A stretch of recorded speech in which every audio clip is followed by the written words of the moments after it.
नमस्कार मित्रांनो, आजच्या व्हिडिओत आपण अन्नपूर्णा मातेची कहाणी ऐकणार आहोत. काशी नगरीत धनंजय नावाचा एक विद्वान ब्राह्मण राहत होता. त्याच्या बायकोचे नाव होते सुलक्षणा. त्यांच्या घरात 18 विश्व दारिद्र्य होते. एक दिवस बायको बोलल्यामुळे धनंजयला वाईट वाटले व त्याने शंकरांची तपश्चर्या करायला सुरुवात केली. 3 दिवस गेल्यावर शंकराने त्यांच्या कानाजवळ अन्नपूर्णा अन्नपूर्णा अन्नपूर्णा असे शब्द उच्चारले. त्याला त्याचा अर्थ कळला नाही, म्हणून त्याने पुन्हा तपश्चर्या सुरुवात केली.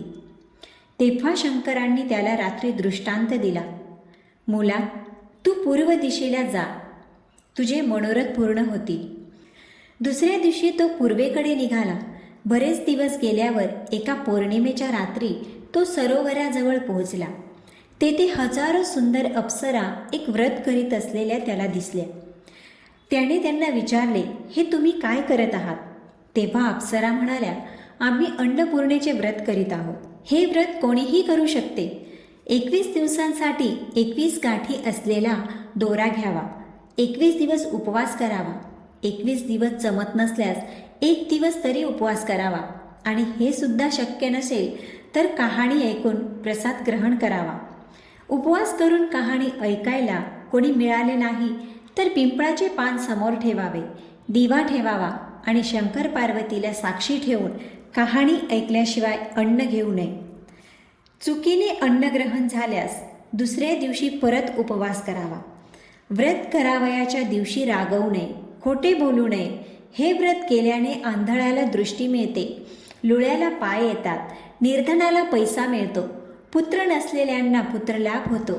जो कोणी मूर्ख असेल त्याला विद्या प्राप्त होते व जी जी इच्छा धरून हे व्रत करतील ती त्यांची इच्छा पूर्ण होते. ब्राह्मण म्हणाला, बाई, मला खायला अन्न नाही, ल्यायला वस्त्र नाही, विद्येचे नाव नाही. मी एक गरीब दुःखी ब्राह्मण आहे. मला या व्रताचे सूत द्याल काय? अप्सरा म्हणाल्या, देऊ, पण तू त्याचा अपमान करता कामा नये, त्याची हेळसांड करता कामा नये. हे घे ते पवित्र सूत. धनंजयाने मग हे व्रत केले. व्रत पुरे झाल्यानंतर सरोवरातून 21 पायऱ्या असलेली सोन्याची शिडी वर आणली. धनंजय शिडीवरून खाली उतरू लागला. शिडीवरून खाली उतरल्यावर त्याला अन्नपूर्णेचे मंदिर दिसले. सोन्याच्या सिंहासनावर अन्नपूर्णा बसली होती आणि शंकर दोन्ही हात जोडून याचकाप्रमाणे तिच्यासमोर उभे होते. किन्नरी देवीवर छत्र चामरे ढाळीत होत्या. यक्ष स्त्रिया सहस्र पहारा करीत होत्या. ते पाहून आश्चर्यचकित झालेला धनंजय पुढे गेला आणि त्याने माता अन्नपूर्णेचे पाय धरले. देवी हसून म्हणाली, वत्सा धनंजय, तू माझे व्रत केले आहेस. मी तुझ्यावर प्रसन्न झाले आहे. तू सुखी होशील. सारे जग तुझी वाहवा करेल. तुला काहीही कमी पडणार नाही. देवीने आपला वरदहस्त धनंजयाच्या डोक्यावर ठेवला. त्याबरोबर विद्यादेवी त्याच्या जिभेवर नाचू लागली. त्याला अत्यानंद झाला. त्यानेच त्याला मूर्छा आली. शुद्धीवर येऊन पाहतो तर आपण काशी विश्वेश्वराच्या मंदिरात आहोत असे त्याला आढळून आले. तो घरी गेला. सर्व हकीकत बायकोला सांगितली. मातेच्या आशीर्वादाने त्याच्या घरी भरभरून संपत्ती येऊ लागली. त्याचे दुःख दारिद्र्य दूर झाले. त्याचा मानसन्मान वाढू लागला. त्याचे नातेवाईक त्याला मान देऊ लागले. पुढे बायकोला मुलं होत नाही म्हणून त्याने दुसरं लग्न केले आणि तो निराळे घर बांधून राहू लागला. एके दिवशी सुलक्षणा आपल्या नवऱ्याला म्हणाली, महाराज, आपल्याशी माझे एकच मागणे आहे. आपणाला हे वैभव आणि सुख मिळाले ते अन्नपूर्णा मातेच्या प्रसादाने, तरी आपण तिचे व्रत सोडू नये. तिचे बोलणे ऐकून तो तिच्याबरोबर व्रत करण्यास बसला. दुसरीला त्यातले काहीच माहिती नव्हते. ती आपल्या नवऱ्याची वाट पाहत होती. 1 दिवस झाला, 2 दिवस झाले, असे 18 दिवस झाले तरी धनंजय परतला नाही. शेवटी तिला समजले नाही की आपला नवरा आपल्या सवतीकडे गेला आहे.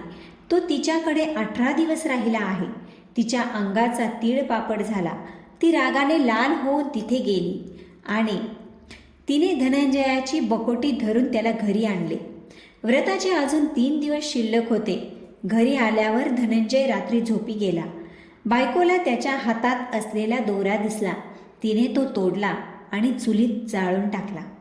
अन्नपूर्णा कोपली. त्यामुळे धनंजयाचे घर सामाना सकट जळून भस्म झाले. सुलक्षणा समजली की हा देवीचा कोप आहे. तिने धनंजयला आपल्या घरी बोलावले. सवत मात्र आपल्या माहेरी निघून गेली. सुलक्षणेच्या सांगण्यावरून धनंजय परत सरोवराकाठी गेला. त्याने पुन्हा व्रत केले. पहिल्याप्रमाणे शिडी वर आली. तो देवीच्या मंदिरात गेला. त्या परत आलेला पाहून देवीचे नौकर त्याला मारावयास धावले. त्यावर देवी म्हणाली, थांबा, त्याला मारू नका. तो ब्राह्मण आहे, तो अवध्य आहे, त्याने माझे व्रत केले आहे. नंतर देवी त्याच्याकडे पाहत म्हणाली, मला सर्व काही समजले आहे. जा, ही माझी सोन्याची मूर्ती घे. हिची दररोज पूजा कर. तू फिरून सुखी होशील. माझा तुला आशीर्वाद आहे. तुझी प्रथम पत्नी सुलक्षणा हिने माझी मनोभावे सेवा केली आहे, व्रत केले आहे. तिला सर्व गुण संपन्न असा मुलगा होईल. प्रसन्न अंतकरणाने धनंजय घरी परतला. तो दररोज भक्तिभावाने अन्नपूर्णे मातेचा पूजापाठ करू लागला. पुढे काही दिवसांनी सुलक्षणेला मुलगा झाला. सारे गावकरी चकित झाले. धनंजय त्यांना म्हणाला, बाबांनो, मी माता अन्नपूर्णेचे व्रत केले आहे. देवी प्रसन्न झाली आणि तिच्या आशीर्वादाने आजचे वैभव, मान सन्मान आणि पुत्रलाभ मला झाला. हे ऐकून त्या गावातील श्रीमंत शेठजीने देवीचे व्रत केले. त्यालाही मुलगा झाला. त्याने अन्नपूर्ण मातेचे मंदिर बांधले. मोठ्या समारंभाने त्याने मंदिरात देवीची स्थापना केली. धनंजयालाच तेथे पुजारी नेमले. आता धनंजय आपल्या बायको मुलांसह त्या मंदिरात राहू लागला. त्याला खूप धनदौलत मिळू लागली. इकडे दुसऱ्या बायकोच्या माहेरी दरोडा पडला. सर्व घरदार चोरांनी लुटून नेले. तिला पोटासाठी दारोदार भीक मागावी लागली. तिच्या अण्णान्न दशेची हकीकत सुलक्षणेच्या कानावर पडली. तिने तिला घरी आणले, न्हाऊ माखू घातले, चांगले कपडे दिले आणि तिला आपल्याजवळ ठेवून घेतले.